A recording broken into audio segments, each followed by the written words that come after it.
Thanks for being with us. We'll see you tomorrow night. That's all the time we have left, but let not your heart be troubled. What are you writing down now? What's that number again? Oh, 877. Yeah, MP, get that on speed dial. Put it into my iPhone. Put the number up for Laura. I don't even think we have the control. But we'll put the number got it. 877-225-8587. Are you going to call the Hate Hannity hotline? Totally calling right after my show. Just waiting. You're going to play mine, Handy. Mine will be the first one you play, okay? Because I'll talk like this, and I'll like use the word like a lot, and I'll like say, oh, like you're just so awful. Yeah. No. Hey, by the way, in all your years of media, did you ever light a bong for somebody in a report? I actually didn't, but I got to say, that's about the only way you're going to get me to watch CNN if you're half in the bag. That's the only way to get through one of those broadcasts. Sean, I think it's better to have them on the cannabis than to see Kathy Griffin flashing Anderson Cooper, okay? You can't make this crap up. I'm telling you. You just can't. You can't make this up. All right, Laura, take it away. Happy New Year. Congrats on the ratings, by the way. Awesome You too, job. by the way. You had an amazing year. Amazing. Thanks so much. Congratulations. All right, Sean, thanks so much. And welcome, everyone, to the 2018 edition of the Ingraham Angle from Washington. I'm telling you, liberals are now using sexual harassment, undoubtedly, beyond the shadow of a doubt, for political ends. And the predictions about the president that were all wrong, that's the focus of tonight's angle. All right, before we get to our main topic, it's a new year, and signs of progress made by the president and his administration are everywhere. They're like blooming. It's like springtime. A little cold for that, but remember a year ago about when the liberal prophets of doom were predicting that a Trump presidency would tank the stock market, kill jobs, and mark America's retreat from the world? Boy, were they wrong.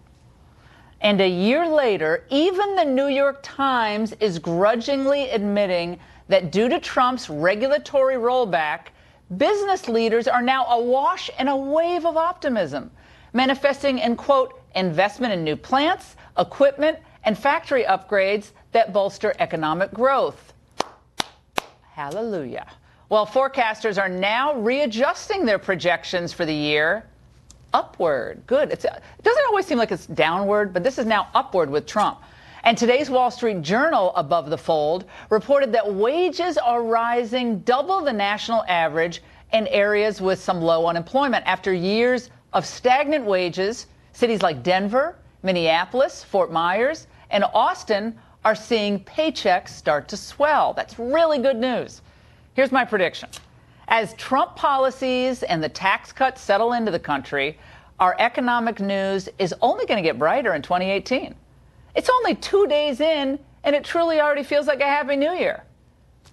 But now to the latest sexual harassment opportunism coming out of Hollywood. To great fanfare, they got star treatment in all the magazines, newspapers.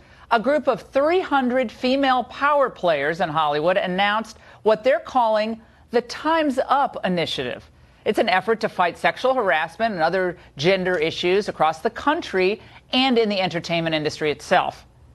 Now, it's awfully convenient that these powerful women, many of whom knew for years about the exploits of Harvey Weinstein and others like him, are now seeking to cleanse themselves from any guilt by association with this type of grand rollout and gesture. But beneath the girl power platitudes and the recruiting of Anita Hill to write up a blueprint to end Hollywood sexual harassment, it's something, all of this feels just like another leftist political hack group. Like it's almost like a political action committee. And at the heart of the Time's Up group is a legal defense fund. You're seeing some of the photos with a $13 million war chest that's going to be used to litigate harassment claims. And donors to fund this? Meryl Streep, Reese Witherspoon, Steven Spielberg, and other Hillary backers. And by the way, several talent agencies, well, under duress, no doubt. It's kind of like what Jesse Jackson used to do with his Operation Push. Well, the defense fund is being led by Tina Chen. As far as I can tell, her only previous claim to fame was that she was chief of staff to, wait for it, Michelle Obama. The whole effort is being overseen by the National Women's Law Center's Legal Network for Gender Equality. That's a mouthful. But this legal network was just created last October, according to the CEO, Fatima Graves. She told the Huffington Post that the group was founded in response to the Trump presidency's, quote, all-out assault on women's rights. Oh, so I'm sure conservative harassment victims will feel very welcome and protected there. Let's be clear what this is all about. This is not just some beneficent effort to protect women, although the trappings of it are there. This is an obvious and craven attempt by Hollywood leftists to collect email addresses and other information and organize for 2018 and 2020. Time's Up members include Eva Longoria, Natalie Portman, Rashida Jones, Kerry Washington, and others who have issued, I think, a hilarious challenge. Now, this is the big sacrifice they're asking of women. At the Golden Globes on Sunday, I know you're all going to be watching intently, women are being asked to wear black and use the red carpet to argue for racial and gender equality. Black. Well, black is kind of classic, but it's also can be kind of depressing. But then again, you think about it, given the fact that their entire box office was dependent on the 40-year-old franchise of Star Wars and a 76-year-old Wonder Woman, well, perhaps the color of mourning is indeed appropriate. Women are paraded down the red carpet. They're expected to look beautiful, to smile, usually not to say much, et cetera, et cetera. So what Eva Longoria said to my colleague Cara Buckley in the paper, in the story that was published yesterday, is she said, we're not willing to just be ornaments this year. We're not willing to go out and sell this award show without asking any of the big questions about power in Hollywood. Don't you just want to tune in? Well, maybe this is a kind of a blatant attempt to drive up Golden Globe sagging ratings. They keep going down year after year, but I'm not sure it's even going to work. By the way, many of these women are the same women who have made millions of dollars flaunting their bodies for anyone who cares to watch. And at times, you've been watching these award shows. There's some talented people there, some beautiful folks, women and men. But at times, the dresses seem to be defying the laws of physics, right? It's a double-sided tape. How do they keep that up? For a while, it was almost as if Hollywood was creating a new category. And accepting on behalf of, for the deepest neckline is, well, I mean, you can wear whatever you want, but then don't be shocked when people, including men, stare. It's going to happen. Now, these same people, producers, writers, directors, agents, and actors, who have objectified women, and in some cases themselves, they're suddenly the moral conscience of the entire country, not just the entertainment industry, and they're going to safeguard women across the country? Well, what are we going to believe? That they're looking like, what, pilgrims this award season? What are they going to be wearing? Oh, okay. Oh, that's actually a good look on her. Perhaps the Little House on the Prairie collection will be making its premiere at the Golden Globes. What are you wearing? Laura Ingalls Wilder? Well, look, don't hold your breath. You know who's going to do more to help women than anyone else this year, by the way? They won't admit it. But I'll tell you who. Yeah, there he is, Donald Trump. An improving economy is good for all Americans, including women entrepreneurs. Remember, women are half the workforce, if not more, in certain parts of the country. They need a growing economy, wages going up, optimism, confidence. So the Hollywood crowd, they're great at stomping their feet and fundraising for liberal causes. But if they really cared about their industry, well, they'd stop hypersexualizing women and young people. And until they do, their audience will continue to flee and seek safe harbor elsewhere. In other words, Hollywood, time's up. And that's the angle. Joining me now for reaction in New York is Monica Crowley, who is a senior fellow at the London Center for Policy Research, and also in New York is Julie Alvin. She's the digital director of lifestyle titles at Time Inc. All right, Julie, I said a lot in that angle, so tell me what I got wrong. Correct me, tutor me, Julie. Go ahead. Frankly, I think it's almost bizarre that you believe that this is some sort of liberal conspiracy constructed to, collect email addresses to campaign for 2018. These women are standing up not just for people in their industry, but they're standing up specifically in this letter for women who are unable to speak up for themselves, women who are in low-paying jobs, who are farm workers, who are working at hospitals, who are working in hospitality, who are working in hotels, at restaurants, women who do not have the funds, don't have the platform to talk about sexual harassment, but who do experience large amounts of sexual harassment. They're connecting these women with legal experts. They're connecting them with money. They're laboring and lobbying organizations for legislation that helps people speak out against this, that penalizes places that use non-disclosure agreements to silence women who've been victims of sexual abuse. So I'm honestly confused on why you seem to think this is this nefarious project. I think that it's something that is good for women. So the National Women's Law Center, that very long title that's kind of at the core of this effort, it was just started in October, and one of the core mission statements of this group is focused on Donald Trump.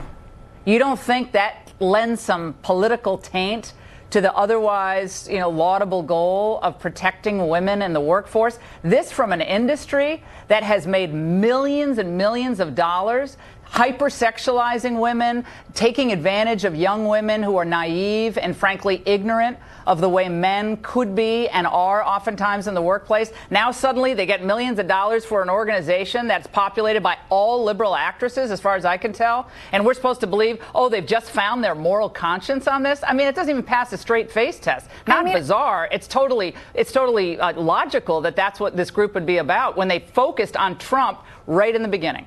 I think that this is, the things that you point out about this industry hypersexualizing women and treating women poorly and putting images of women out there that's sort of unsavory. I think that's exactly what part of this initiative is trying to address. So, 80% of board members in Hollywood are men, 96% of directors are men, 71% of writers in Hollywood are men. And when these stories that do objectify women are largely being told by men, I think part of what this initiative is doing, especially with the part of the initiative that's trying to find gender parity. These stories aren't just being told by men. Women write their own stories. Women write their own stories about what roles they take, what they're going to do. The directors are men, so I would say that's not true. All right, let's go to Monica. I got to get to Monica. Monica, look, when they have a group called 50-50 for gender parity by 2020. 2020 is a presidential election year. I don't think it takes a genius to figure out that there might be more than just a philanthropic goal here behind this effort. Your thoughts? Yeah, Laura, this looks like the latest mobilization of Saul Alinsky's phrase, never let a good crisis go to waste. The sexual harassment crisis is real.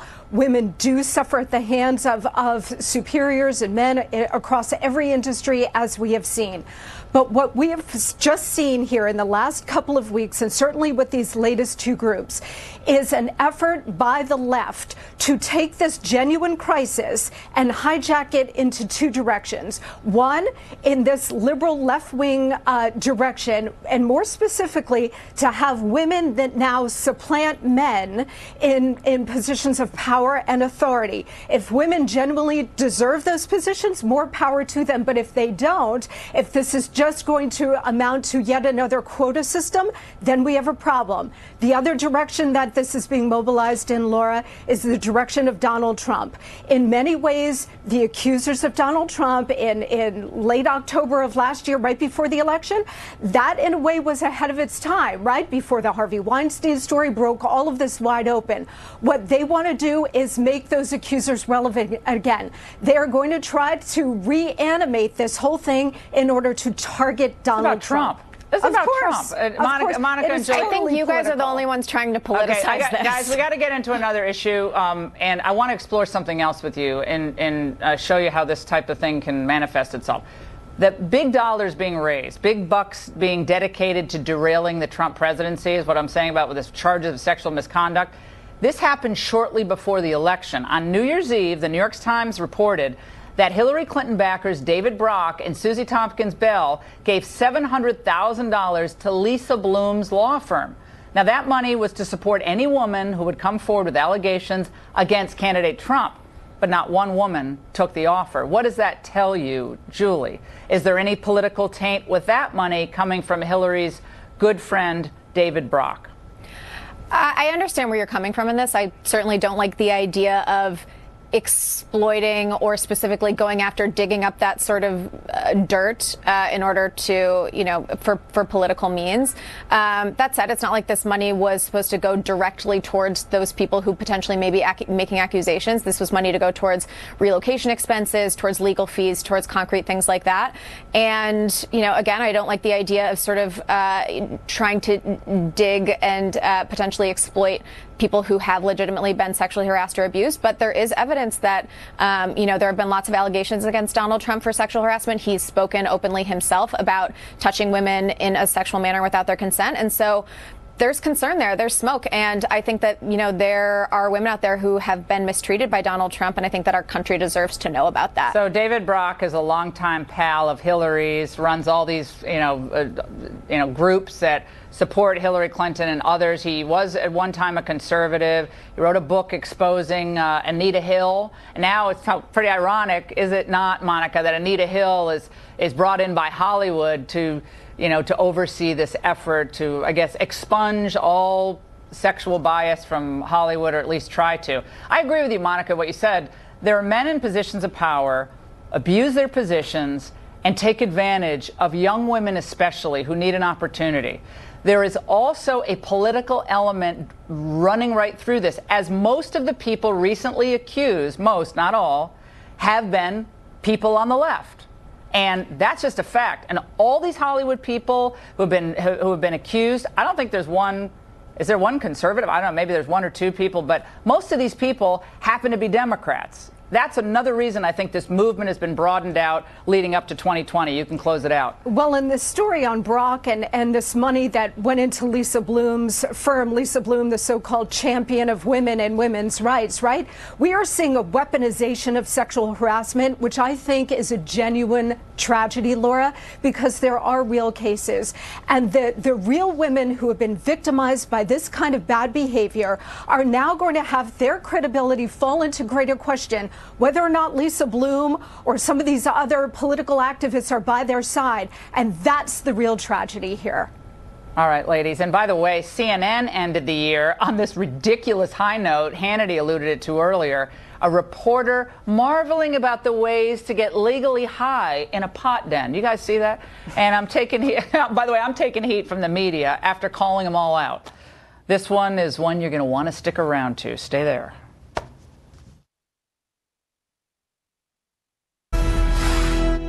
CNN rang in the new year with something rarely, if ever, seen on national news. A reporter holding a joint and lighting a bong. The network's New Year's Eve coverage included several live shots from reporter Randy Kay in Denver, who reminded viewers that marijuana use is legal in Colorado. Listen, I came prepared, this year. I thought maybe I would bring a gas mask with me so I wouldn't, get that contact high. But look at what's on the other end of the gas mask. Yes, a bong. You packed it. Okay, so you're going to, now what? Now you're going to celebrate a little New Year's early or what? To be honest with you, I've never hit one. Oh, right. President Trump is demanding his own Justice Department investigate Huma Abedin, former top aide to Hillary Clinton. On Friday, the State Department released a batch of emails that the FBI discovered on the laptop of Abedin's estranged husband, Anthony Weiner. And those emails were from Abedin's account when Clinton was Secretary of State, and at least 4 of them were marked as classified. This morning, the president fired off a tweet that seemed to call on the, quote, deep state, DOJ, to investigate Abedin, Comey, and others. Trump contrasted their fate with that of a sailor who got jail time. Petty Officer First Class Christian Saucier was sentenced to a year in prison in August of 2016 for mishandling classified information after taking cell phone pictures inside a U.S. Navy submarine. The sailor's attorneys even argued for leniency by comparing him to Hillary Clinton. Let's discuss all of this with Saul Weisenberg, former deputy independent counsel in the Whitewater investigation, who's in Raleigh, North Carolina. And here in the studio with me is Scott Bolden, former chair of the Democratic Party in the District of Columbia. Happy New Year, everyone. Great to see you both. Happy New Year. Happy New Year. Let's talk. Happy New Year to you. Scott, now it starts. Yeah, now it starts. Laura's getting ready to go after us. All right. Here we go. No, Scott, so tell me your thoughts on this, what we know now, and just the parity or lack thereof on the way the handling or mishandling of classified information is treated. We're now learning more about the emails that were sent to her Yahoo account. They were confidential in some cases. It looks like classified information that was sent even after we learned about the Yahoo hacks. Right. We have hundreds of thousands of accounts compromised. She still kept sending it over. To me, that, if not negligence, it's recklessness at the very least. And it is reckless. But here's the deal. All of these cases are different. They stand on their own. And the mere fact that they were reckless and sent it over a public email, whether it was Hillary Clinton's server or whether it was Uma's server, doesn't create criminal intent. And until you can create criminal intent, I don't think you need that intent, right? Oh, in the I think you do. Yeah, you do. Every criminal case, well, I'm sorry, every criminal charge, not on the handling of classified information. Or specific I don't information. think on that, Saul. You're the legal eagle. Pardon? You got it all in your mind. Don't you have a lesser standard of intent? If my memory serves me correct, Saul, for this particular statute, one of the statutes.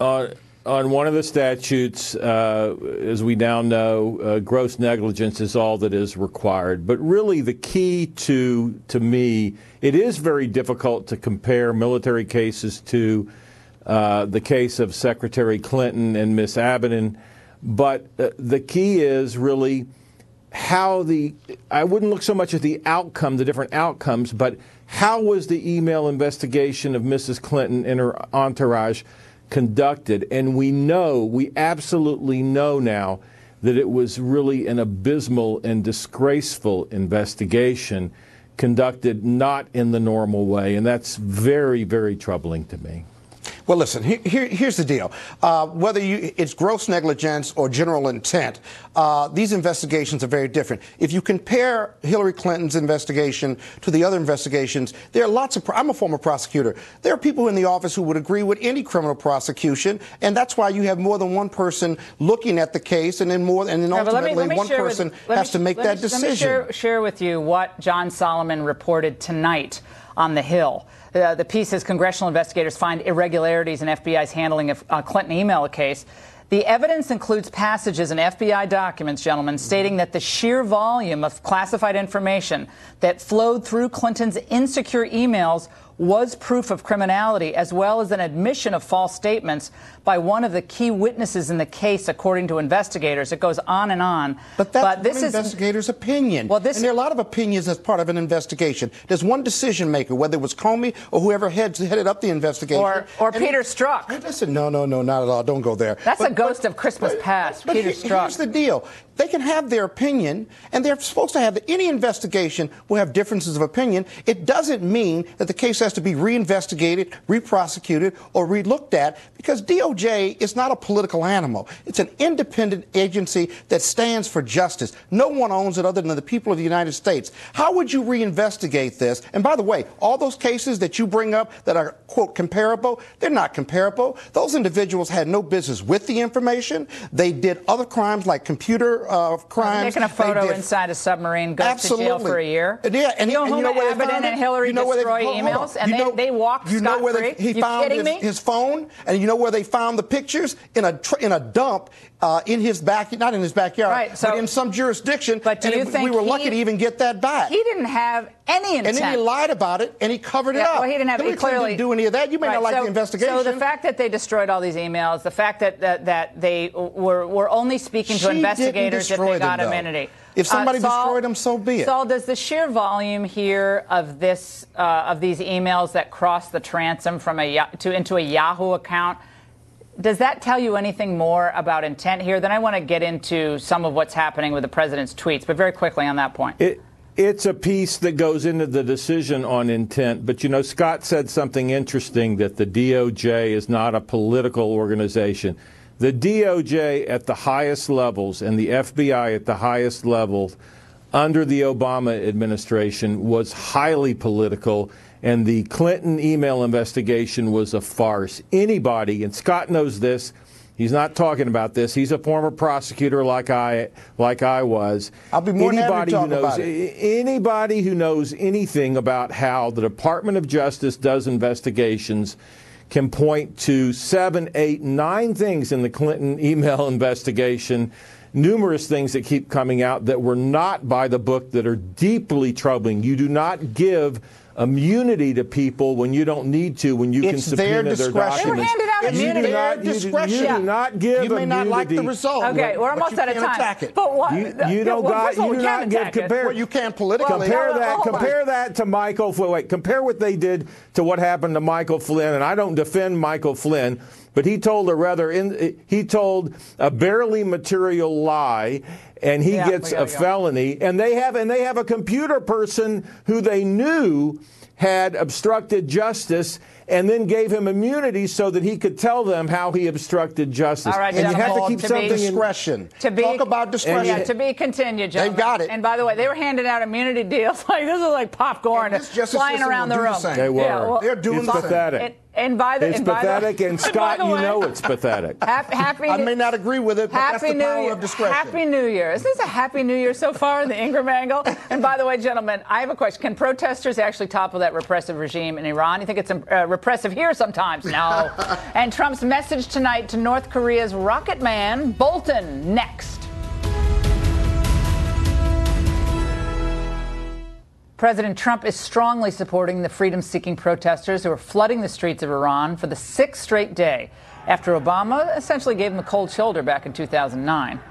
But there's a danger here. While the president is right to back those confronting Iran's repressive theocracy, just as President Reagan, of course, encouraged freedom seekers behind the Iron Curtain, the U.S. certainly can ill afford to get involved on the ground in another Middle East catastrophe in the making. Let's turn to Fox News contributor and former UN Ambassador John Bolton here in the studio with me, and David Tafuri in West Palm Beach. He served in the State Department under President Obama. Happy New Year to both of you. All right, Mr. Ambassador, let's start with you. Where are we tonight on Iran? Well, I think these demonstrations are very significant. I think this is dramatically different from the 2009 demonstrations because I think what's at stake here is the future of the regime itself. So I think the president is exactly right to say the United States is watching what happens. I don't think there's any question of military involvement here or anything else, but I do think it's in U.S. interest to support. When I hear regime change, I heard you talk about that over the last couple of days. We should support a regime, but I have to calm down about that because it can be just like our alliance with Lech Walesa and Poland and the fact is there's a huge amount of opposition to this regime. Has nothing to do with the United States. Economic discontent, ethnic discontent. The young people, 70% of the country, know they could have a different kind of life. And I think this regime is much more vulnerable than people think. It's dangerous. There's no question about it. But I think Trump's on the right track. All right, David, let's turn over now to what's happening in North Korea because the president put out a tweet. I think we put it up on the screen, which I can't read from here. Oh, there it is. North Korean leader Kim Jong-un just stated that the nuclear button is on his desk at all times. Well, someone from his depleted and food-starved regime, please inform him that I, too, have a nuclear button, capitalized, by the way. But it is a much bigger and more powerful one than his, and my button works. David, your reaction to that? Well, that's kind of a funny tweet, and it's good to see that President Trump has a sense of humor, but this is also a serious topic. He's right to remind North Korea and its leader that he also has a button that we will use military strikes against North Korea if we cannot come up with a diplomatic solution. But the emphasis still has to be on a diplomatic solution. But going back to your conversation about Iran, there's an important point in Iran. But let's note the difference between Iran and North Korea. Iran is an unstable authoritarian government, but without nuclear weapons, whereas North Korea is an unstable authoritarian government with nuclear weapons. And that's a very significant difference. And the reason we have that difference is because we have a nuclear deal with Iran that caused Iran to give up its nuclear weapons. Yeah, well, Obama hung them out to dry, though, David. I mean, he hung those people out to dry. They were not able to get any support from the United States. He basically deferred on that question. They're going to have to determine it for themselves, which, to some extent, I get that, but not when it's the largest state sponsor of terrorism. But I want to stay on this North Korea deal for a moment. I think there's something else going on with these tweets back and forth. I don't think it's just a firing off a tweet about North Korea. Do you, Mr. Ambassador? Well, I think the president's made it very clear that the only solution to North Korea is denuclearization. Period. And by that he means no nuclear weapons. And since I think there's zero chance North Korea is ever voluntarily going to give up nuclear weapons, it requires either dramatic action by China or China's cheating. China's cheating. And I think that's as we knew they were for a long time. Yeah. So if the binary choice choice is you leave North Korea with nuclear weapons or you take a look at the use of military force. I just think that option's got to be on the table. Now, what the president needs to do is not tweet about it. He needs to move forces into the region, because the only way to get China and North Korea to take this potential use of military force seriously is to make it real. And right now, it's not real. David, if Japan ramps this up and Japan decides to go nuclear, that's not a good situation for China. China doesn't want that. The region doesn't want that. But I think that's what President Trump is probably saying to Xi in his conversations. That's correct. And so China has a lot of reasons to try and be more helpful. They haven't been helpful enough yet. And what we need to do is continue to work with our closest allies in the region, like Japan and like South Korea. We have to work together, and we have to set goals for getting North Korea to come to the table. And President Trump should probably not tweet as much. He should set an objective for North Korea, and then he should let his people handle it and get North Korea to the table. Well, I think he's been left with a big mess, and he's going to have to clean it up. Gentlemen, thank you so much. And coming up, before the president meets with congressional leaders, I'm going to reveal my list of the must-do items. Have to be on the list before any DACA deal. What the president must get in return for his country and for the voters who voted for him in, of course, the last election. Stay with us. I understand that President Trump is going to meet with congressional leaders tomorrow to try to hammer out a DACA deal. Democrats and establishment Republicans desperately want some kind of legal status for the nearly 800,000 illegal immigrants enrolled under the Deferred Action for Childhood Arrivals, the so-called Dreamers. Well, that gives the president a lot of leverage to get what he wants, what we need in his immigration agenda in return. So if Trump is going to give the Dreamers any kind of legal status, I have a sensible checklist of what he must demand in return. And this is all comporting with what he campaigned on. Number one, build the wall. Get the funding. And I'm not talking about a puny down payment. I was hearing something about $1.6 billion from, I think, Speaker Ryan's office at one point. We need meaningful funding for the border wall. And that's a permanent structure, not some chicken wire on the border. Building the wall remains a top priority for the voters, and it is a promise that must be fulfilled. I know the president is committed to that. Ending chain migration. This is one of the biggest travesties of all time. America used to have a common sense policy of giving priority to immigrants based on merit, on what they could contribute to our society, what we needed. Now, basically, all you need is a second cousin twice removed in the country, and you'll get a free pass. No problem. We have to return to a practical system. Also, we have to end the joke of the diversity lottery system. About 50,000 people get in on diversity alone. And at a time when our national security is threatened, we've already seen these examples of it. What's the point of admitting immigrants at random? This diversity lottery system should never have been enacted, and it must end, no questions asked. There's bipartisan support for that. Okay, here's one the business community is not going to like. Make E-Verify mandatory nationwide. Big business loves cheap labor, but we can't allow them to undercut American workers any longer. Forget about that. Can't do it. And finally, we have to cut the number of legal immigrants by reducing the number of green card holders by half. 50%. That's basically the RAISE Act, my friends. Trump was not elected to help the Dreamers. He was elected to build a wall, enforce the rule of law, and protect the American people. Your move, Mr. President. We're going to be right back. We have a great wind-up. Do not move. Closing thoughts on that pot debate we had earlier. CNN.com, the same people who are celebrating with the bong and the weed. More pregnant women are using pot, according to CNN's study. What could possibly go wrong with that? And listen to this little statistic. Under 18, the use of pot has climbed from 12.5% to 21.8%. In people under the age of 18 to 24, it's also going way up.